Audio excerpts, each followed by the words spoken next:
सतनाम साहेब बंदगी सभी भक्तात्माओं को, सभी साधु संत समाज को। इस वाणी में बताया गया है सार शब्द परमात्मा राम रस का पान, अर्थात जो लोग परमात्मा में लीन रहते हैं, जिन लोगों को परमात्मा का अनुभव आनंद होता है, ज्ञान होता है, ऐसे लोगों के बारे में सदगुरु क्या कह रहा है। कोई राम रसिक रस पियोंगे युग जियोंगे, फल लंकृत बीज नहीं बकला, सुख पंक्षी तहाँ रस खाई, चुबे न बुंद अंग नहीं भींजे, दास भंवर सब संग लाई। निगम रसाल चारि फल लागे, तामे तीन समाई, एक दूरी चाहे सब कोई, जतन जतन कहूँ बिरले पाई।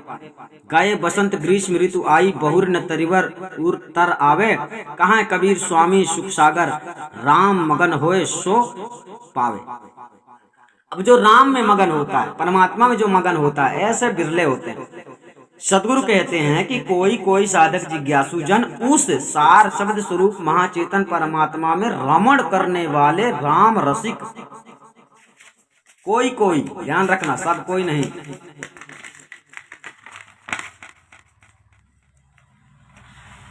राम रसिक पुरुष मेरे बताए हुए सार शब्द राम रस को पिएंगे, ठीक है, और जो पिएंगे वे सुख पूर्वक सदैव युग युग जिएंगे, अर्थात मुक्त हो जाएंगे।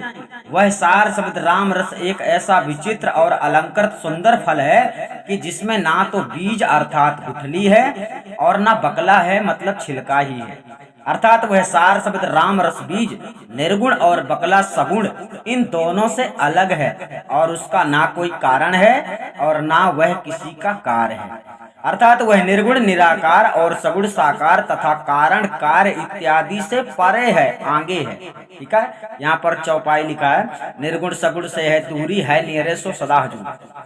तो यहाँ पर कहते हैं सदगुरु, उस सार शब्द राम रस को सुख यानी सुआ रूप पक्षी की तरह कोई साधक जिज्ञासु ही खा सकता है। वह फल ऐसा है कि उसमें से एक बूंद भी नहीं चूता है और शरीर का कोई अंग भी नहीं भींगता है, अर्थात वह फल खाने में बाहर ना रस बूंद ही गिरता है और ना बाह्य अंग ही भींजता है। उस राम रस शब्दामृत पान करने वाले मधुकर रूपी भेदी सदगुरु के अनन्य शरण दास ही उस फल के साथ में भंवरे की तरह लगे रहते हैं।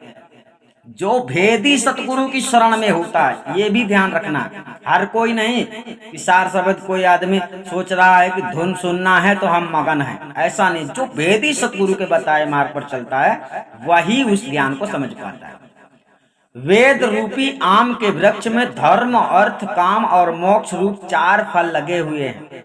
उनमें से 3 फल तो समाई अर्थात नाश वाले हैं और एक मोक्ष रूपी फल बहुत दूर लगा हुआ है, उसी को सब कोई चाहते हैं, परंतु बहुत प्रयत्न करने पर भी कोई बिरला, यहाँ पर साहब ने कहा आप कितनी भी कोशिश करते हैं लेकिन पाएगा कौन, कोई बिरला ही भेदी सतगुरु की कृपा से पा सकता है। ध्यान रखना, बिरला। ऐसी ही दशा है कि आदि अनादि मुक्ति पंथ में बिरला ही संस्था में जुड़ सकता है।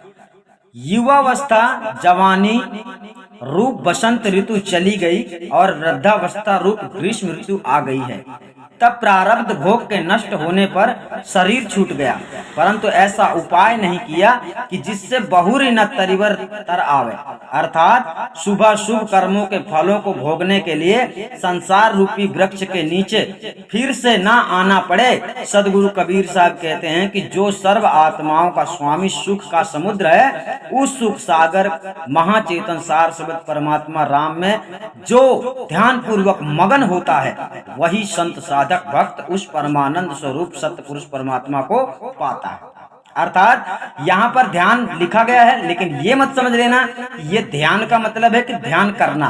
साहब ने ध्यान करने की बात बिल्कुल नहीं कही है। अर्थात आप लोगों को हमेशा ये ध्यान रहना चाहिए कि हमें मोक्ष पाना है और हमें हमारी लगन परमात्मा में लगी रहनी चाहिए, इसलिए यहाँ पर लिखा गया ध्यान पूर्वक मगन होता है।